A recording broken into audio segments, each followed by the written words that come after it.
Hi everybody, welcome back. Stephen here, Northwest Small Batch Brewing. It is Single Malt Sunday, and this is probably going to go a little longer than the normal Single Malt Sundays, so bear with me.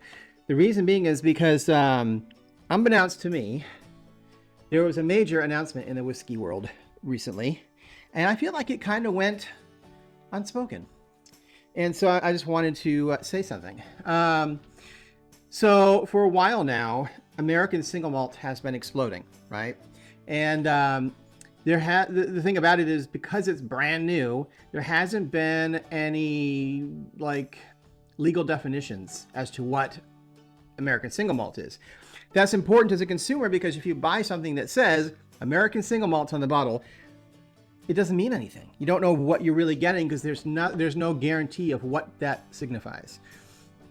Now, a lot of the American distillers that are making single malt for a while now have been part of a coalition where they all are, meeting and talking and trying to come up with an agreement, right, of what American single malt will be. I'm going to open this while I talk.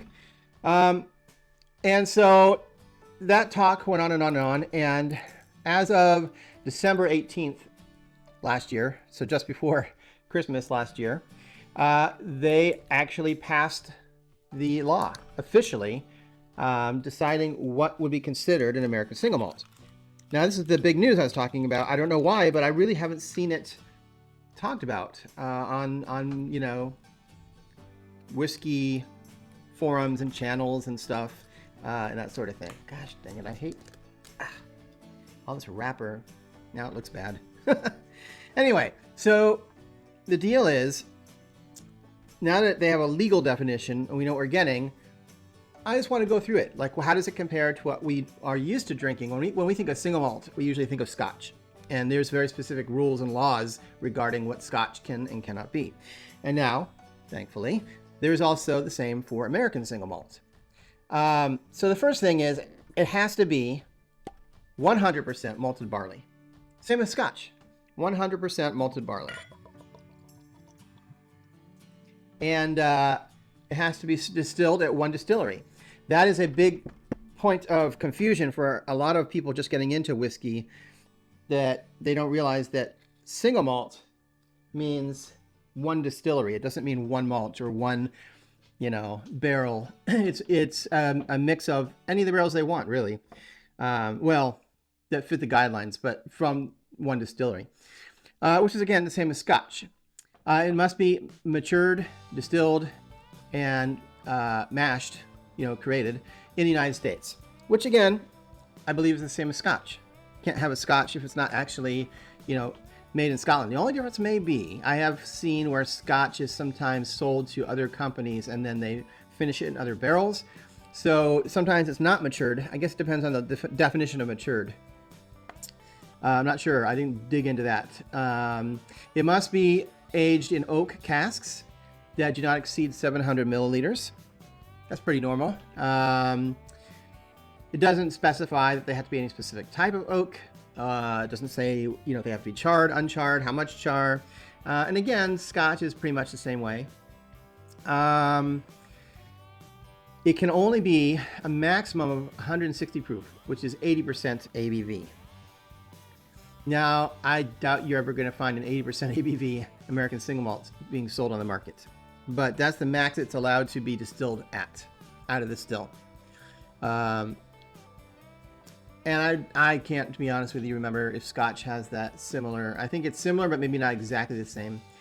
And then last but not least, it must be bottled at least 40% ABV, which I believe is the same as Scotch. That's the minimum. So no matter what you get, it's at least 40%.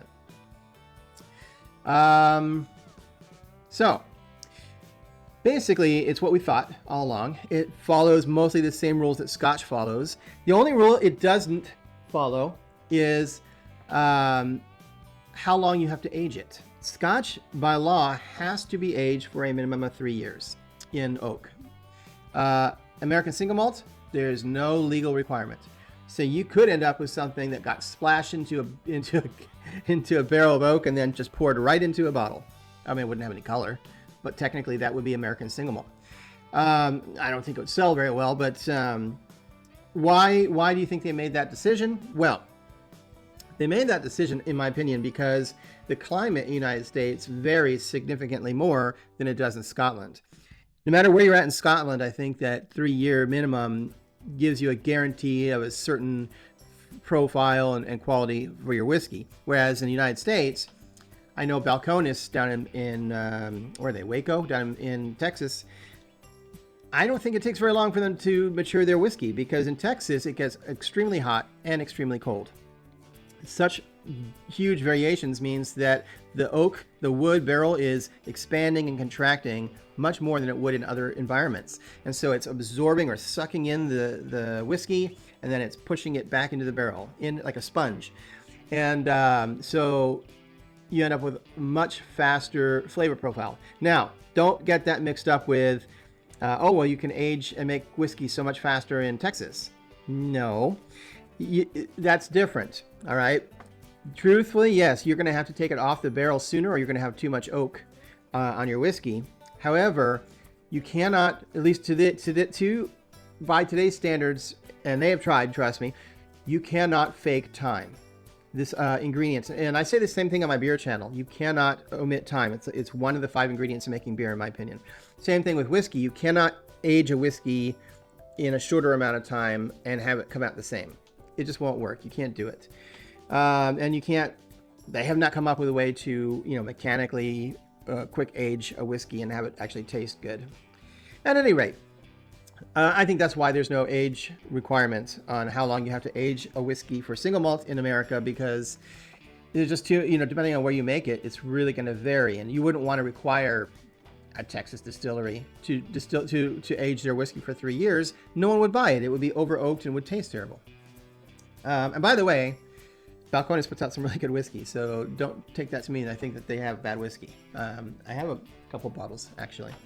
Anyway, so let's move on from that. That's my big announcement. Not my big announcement, but I just wanted to put that out there and see what everybody thinks about that. This guy. So this was hard to find. I'm not going to lie. This is called the QuintEssential. It is a special release whiskey from Iowa, from the Cedar Ridge Distillery. They call it the Untitled Cigar Malt Project. It is 57.45% ABV. So this is bottled at barrel strength, cask strength. It does say there is no color added. I think we can guarantee that there is no chill filtering, because why would you at that ABV anyway? I know I'm just reading the bottle, but this is fascinating. So before I read that. So cigar malts usually mean that, from my experience, it's not that the whiskey tastes like a cigar, it's that the whiskey pairs well with a cigar. And this one, interestingly enough, they specifically say that it's as if they were trying to actually bottle the essence and flavor of a cigar. So even, I don't know if I'd call it a cigar malt. I guess it depends on how you define it. But one of the things they have done, which is very typical of cigar malts, is they have matured this and finished it in a myriad of ways. So, of course, it's 100% malted barley because it is a single malt. They age it in ex-bourbon barrels, which is pretty common for Scotch as well. And then they finish it in a Cedar Ridge 5 barrel. They say that their Cedar Ridge 5 barrels are very similar to American-style Madeira, like a dessert wine. So they finish it in sort of a dessert wine barrel. And then they put it in a first fill Amontillado sherry barrel. Okay. Then it says French oak barrel. Then they put it in a new American oak barrel. And they also finish it in a ruby port barrel. So there's a lot of finishing going on. And it does say they have some peated malt because they wanted to get the smokiness of a cigar in there. So holy cow, there's a lot going on there. And as soon as I opened it, I could smell it. It smelled very, very winey, like almost like a red wine. Like it smells very tanniny. Interesting. So when you're holding it further away and it's just in the air and wafting, it really smells like red wine, like Cabernet or something, which is not my favorite smell in the world. But when you actually smell it and you nose it, it's a different story. I mean, I'm getting fruit, a lot of sweetness. I just got baking spices, you know, cinnamon. Oh, good amount of honey. Every time I go back and smell it, there's something new, which isn't surprising, right? Considering how much, you know, things that they finished it in. I mean, look how dark it is. By the way, they also point out, Cedar Ridge points out that they have some of the highest angel share in the country, which is interesting. I didn't think it got that hot. I know it gets probably cold in Iowa, but they report an 18% angel share loss. That's quite a big loss to their whiskey, versus a standard industry standard, which is around 12% average. So that's interesting. All right. By the way, I'm not really getting any of the smoke from the peat at all on the nose. But sometimes peat can be really hard to pick up. I don't know. Depends how much, you know, how light or heavy they are with it.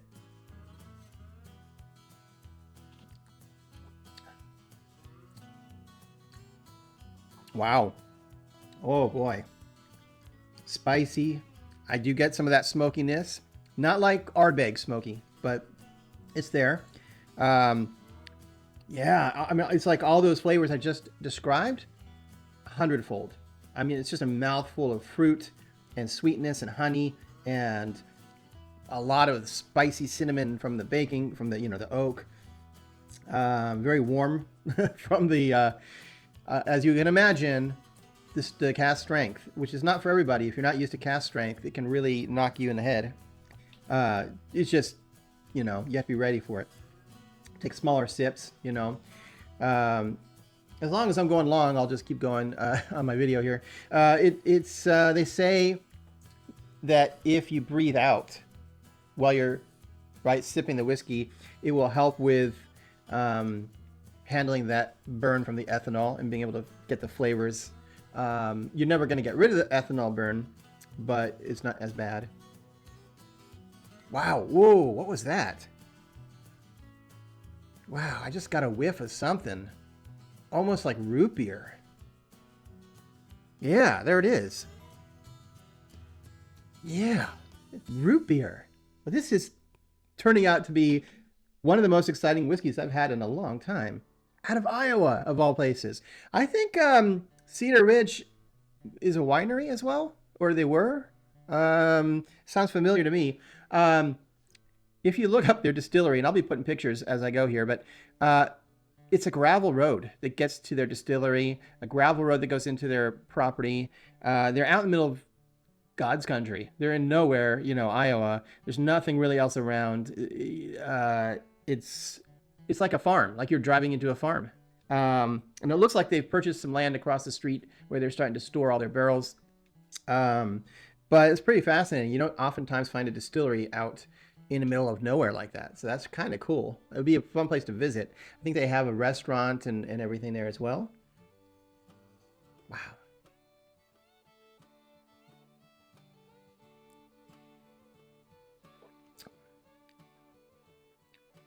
Wow, that is fascinating. Okay, I'm gonna put a little water. Like I said, I know I'm going late. This is longer than my normal beer videos, but I did want to talk about, you know, American single malt in general. I'm putting quite a bit of water just because I feel like it can handle it, and the ABV is pretty high on this. So let's see.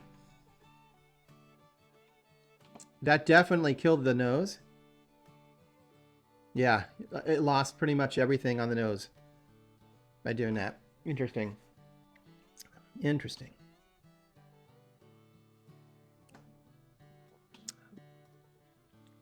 No, it lost so much. So if you do end up getting this, I recommend don't put any water. That's just my opinion. Or, you know, just try a little bit with some water if you want. But it just basically kills all those powerful flavors and complexity when you do it. So I'm glad that it was bottled like this. One last thing. They are sold out on their website. And I don't know about you guys, unless you live in that area, like, you know, you can't find it locally. I couldn't find it here. What I ended up doing is buying it through like an online retailer that had a bottle and had it shipped to me. So you may have to do that if it's something you really want to try. Or, you know, it does say limited edition, so you might want to get on this one if it's something you're interested in. Anyway, This is a special bottle. I'm going to try to savor it as long as I can. And I'll be back in another, I don't know, it's usually every month, so a couple, 4 weeks here. I'll be back with another new whiskey to try. And until then, thanks for stopping by and hanging in this long. Sláinte.